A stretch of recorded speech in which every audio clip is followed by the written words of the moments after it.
Matt, obviously, offensively, turnovers were an issue. What else? It seemed like offense was just hard from the start for you guys today. Yeah. I thought we got off to a good start, in the game. We wanted to go to Trey Kaufman, just to kind of establish him with that matchup. I thought he did some good things for us. But we just didn't sustain.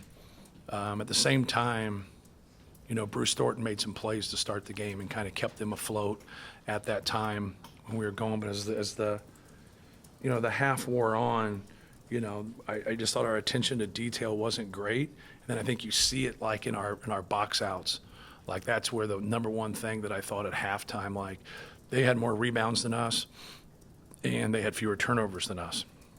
And then you see how we dominate the glass in the second half. Like if we have a better effort on the glass, there was just too many opportunities there. But give them credit. Like they played well.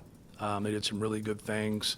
I think the stat that probably jumps out to me is their points off of turnovers. Like that's the game right there. If we take care of the basketball and those turnovers and we just miss shots, we probably win the game. And we don't score the ball at any of those possessions. But now they're not running out and getting layups and we're getting behind plays and fouling them and stuff. But, we didn't play well enough, to get the win.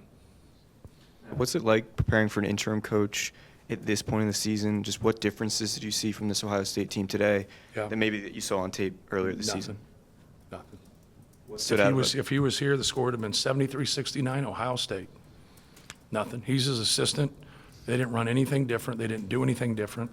They're the same team. It's a player's game. I know we got to organize. I know we got to structure. I know we got to get them to believe. We got to coach the hell out of them. But at the end of the day, it's a player's game. They have good players.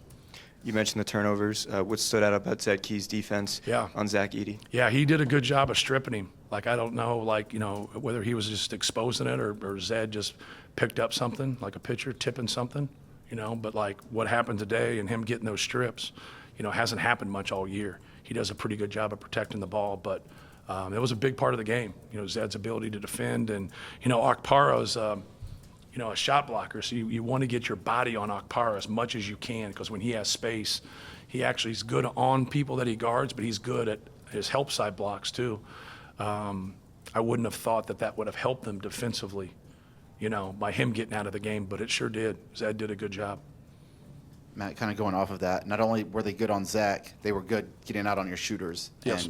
And you're a team that shoots a lot of threes. Right. You only had, I think, 9 attempts tonight. Right. So how difficult was it where that was taken away and you couldn't get an offensive rhythm from the outside? Yeah, and, if you don't have them and they take them away, you don't want to shoot them. So, like, you know what I mean? Like, you still want to go. And I think what they really got us to do from a decision-making standpoint, if we could have it back, like, our intermediate shots. Like, I think we took we had a stretch there in the second half where we didn't take very many and we played better offensively. In the first half, we had too many intermediate shots, kind of in between a pull-up and a floater to where it just wasn't, something that you would think is a strength of ours. Now, if you get in a low clock and you get some of those, like, you totally understand it. But, give them credit. They defended well in the post. They guarded the three-point line. Their attention to detail defensively was big time. And but if you like their pieces, like I told our guys, like don't look at their record.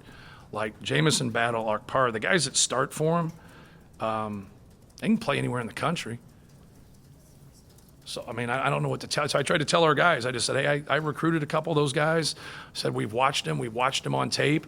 Sometimes in basketball, you're just not good consistently. Like one guy plays well, the other guy doesn't. You're like, when can we get these two guys to play well together? If you have three guards like they have, like, when can we get two of them to play well? And you look at that tonight, like Bruce Thornton played really well.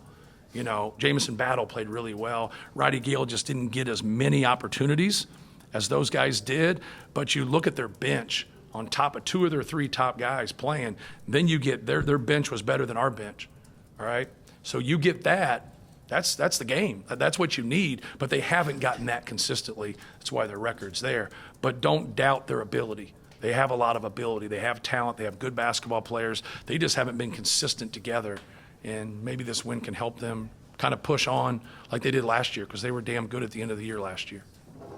Matt, 2 games in a row now where Zach picked up the 2 first half fouls, and Yeah. things kind of changed after that. What needed to be better tonight after he went out? It seemed like the rebounding in particular went Right. sideways at the end. Yeah, I of the think first that's where half. you start with. Like, we have to get those possessions. Like, we got to take care of the ball.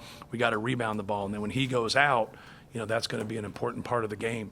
Just getting on the glass, not allowing second chance opportunities. I'll have to go back and watch. It's kind of tough to comb through in terms of, possessions and everything when he went out. But, yeah, we got to do a better job. He's gotten a couple, but it's part of the game. Like, sometimes you get one and you deserve it. I know the one that he drove, he fouled him. That was right in front of me. The one where they took a charge in the open court right there, I just saw the tail end of it. But I just don't like those charges when the ball's not involved. They tried to do another one right there. Like, you just can't take an open court charge and the ball's not involved. It's not a basketball play. But he called it, and so be it. Matt, here in the back, Yes. you said how preparing for them, they was preparing for the same team regardless of Right. who was coaching.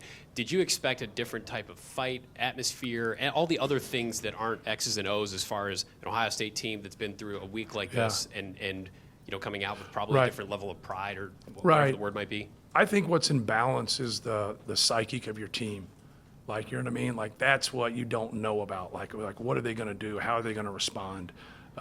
You see it in Major League Baseball all the time. They change the manager, and they win 4 out of 5, and then they go back to being who they were. Like, you know what I mean? You get that. I don't think in basketball you get that. Well, this doesn't happen a lot. Obviously, in college, happens a little bit, but not very much. So that's what you didn't know. So, we fought hard to be in this position. And, when you say you're going to get everybody's best shot, you think that's just kind of like a folk tale, like whatever. But you get everybody's best shot. So prepare for it. I've always said in preparation, prepare for their best. So when you see some guy averaging 4 points, he got a scholarship to Ohio State. You know what I mean? Like, he just hasn't got the opportunity yet to do more because somebody's in front of him. But if he does get that opportunity, like, understand he's a good player. Like, I have good players that play 15 minutes. And you're like, well, why do you play him 15 minutes? Well, Zach Edey's pretty good. Braden Smith's pretty good, right? You got people in front of you, but don't doubt their ability as a player. So you're always trying to fight that because it's human nature with your own players, no matter if it's this scenario or not. But that's the one thing that you just don't know. Can we get them down and keep them down, and then, they go away, right? Which obviously didn't happen. They win the game. So, where's their fight and what's there going to be? And I think they answered that. Their fight was great, and they were very productive. You mentioned the end of last season. You saw these guys Right. in the Big Ten tournament. Where does this team look compared to what you saw and the fight of that team a year ago? Would you say this is their best game today? I know it's the Top yeah. 2? I watch on film, and I turn the volume down, so I don't mess with environments and broadcasters and stuff like that. So I just Alabama. That would be the other one. Yeah, we beat Alabama too. So you got to outscore them because they can really, really score. So, they're like Roddy Gale is a tough cover. Bruce Thornton's a tough cover. Jamison Battle, I thought Klesmit did a great job on Jamison Battle at Wisconsin. His attention to detail was better than our attention to detail. Just was. And so we got to be better in areas like that, not to contest their shots, but so they don't even shoot them. Because once you let a guy like that get his head up, and you see that last one that he made, that's a tough shot. But, I think they're right there. I think they wanted to see that surge, a little bit before. But to their defense, you don't set your conference schedule. Some things are difficult sometimes that are out of your hands, and then it kind of snowballs in the wrong direction. But no, I think they're right there because they have good pieces, And then defensively they were better tonight. I can say that from watching film. They were better tonight than they have been. I think that's the one area. But I think you'll see a lot of coaches. You'll see a lot of coaches say that no matter what. We're kind of greedy in that area. We always want our teams to be better defensively, right? But I think today, I think we can honestly say, you guys cover them, that they were better on that end of the court. And then now when you throw in there, they made some shots. They produced some steals. They got it in transition. Their bench played well. There's just a lot of positives there that they, now they're going to hope to, sustain those. Matt, your bench does a lot of good things, especially defensively a lot of the times. You got 4 points from him today. Mason obviously had a quiet day. Do you need more scoring from your bench?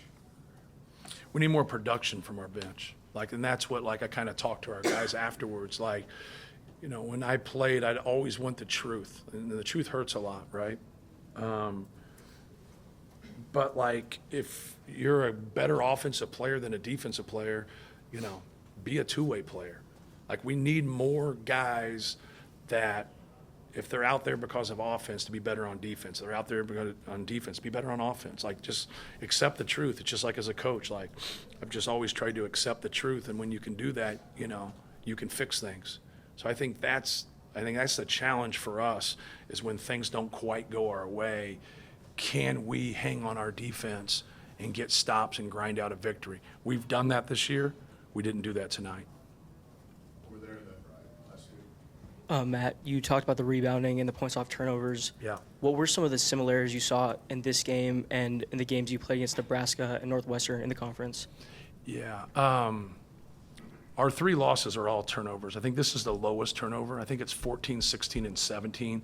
I think we got an outlier in there where we've had something in between 14 and 17 and we won. But I think everything else has been, was it Rutgers? Yeah. So, yeah. So, our record is, off the charts and since I've been at Purdue, when we have fewer turnovers and more rebounds, 151 and 15 or something like that. But when they out-rebound us and they have fewer turnovers, which that didn't happen tonight, we're 6 and 48. So you can kind of see the importance of those stats, right? It's off the charts. So, if we just go, see, they have 6 turnovers and we have 14, so we're not even close. We can't even say 2 possessions, right? So give them credit, but also, we got to generate some turnovers too. And, give Ohio State credit, for that. But I would say that's where the common denominator is if you're just picking out in those games. Now, Nebraska made some really tough shots. Northwestern made some tough. They scored more in that game. I know Northwestern definitely scored more. So when you let good players get their heads up, now you can actually do some good things and they still make shots. Jamison Battles, that one shot at the end, that wasn't bad defense. But the other 2, just to kind of let him get free and to get his head up, and that's all good players need. One more for you. Exactly what I was going to ask you. I think in your 3 losses, it isn't just turnovers, but I think the opponent's averaging 20 points off of them or something like that. Is there something about the type of turnovers that your team tends to commit? I know they come in all shapes and sizes, but is there something, a common denominator as to why your turnovers tonight points? The lion's share was, Zed Key's, hands. He had, I would say that was the most, if you're trying to dissect the total with it. I'm trying to think in the other games, how those turnovers were. It's not coming to me, but tonight, that's, that was the most kind of prevalent thought as, get the basketball down low. You got to protect the ball. You can't expose the basketball. So, give him credit for it. But, we got to learn from it. We won 9 straight. Is that right? So we had won 9 straight to this game and put ourselves in a great position. And we just got to be better. We got to play better. But give credit to Ohio State. I thought they were really good.